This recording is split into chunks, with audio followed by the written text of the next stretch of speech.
বলিউডের কতজন তারকা গর্ভ ভাড়া করে সন্তান নিয়েছে তা কি আমরা জানি? যদিও ভারতে গর্ভ ভাড়া করার মাধ্যমে সন্তান নেওয়া অবৈধ। 2016 সালে দেশটির লোকসভায় এ বিষয়ে একটি বিল পাস করা হয়। কিন্তু বলিউডের যেসব তারকারা এই বিলটি আইনে পরিণত হওয়ার আগেই গর্ভ ভাড়া করে সন্তান নিয়েছেন, আসুন জেনে নেই তাদের কথা।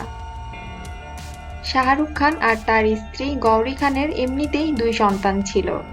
তারপরেও 2013 সালে তারা গর্ভ ভাড়া করে তৃতীয় সন্তান নিয়েছিলেন।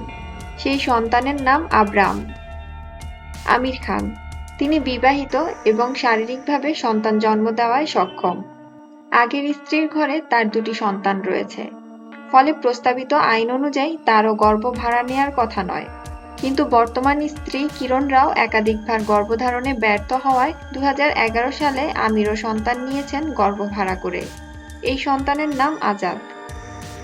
কারণ জোহর, এই চলচ্চিত্র নির্মাতা বিপরীত লিঙ্গের কাউকে বিয়ে করে বাবা হননি, কারণ তিনি একজন সমকামী।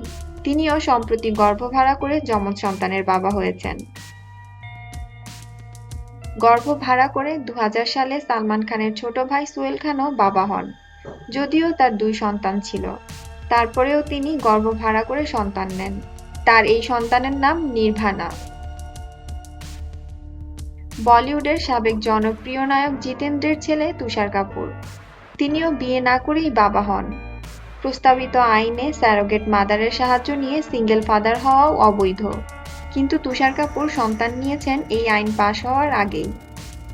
বন্ধুরা, বলিউড সেলিব্রিটিদের এমন সব অজানা তথ্য জানতে আমাদের চ্যানেলটির সাথেই থাকুন।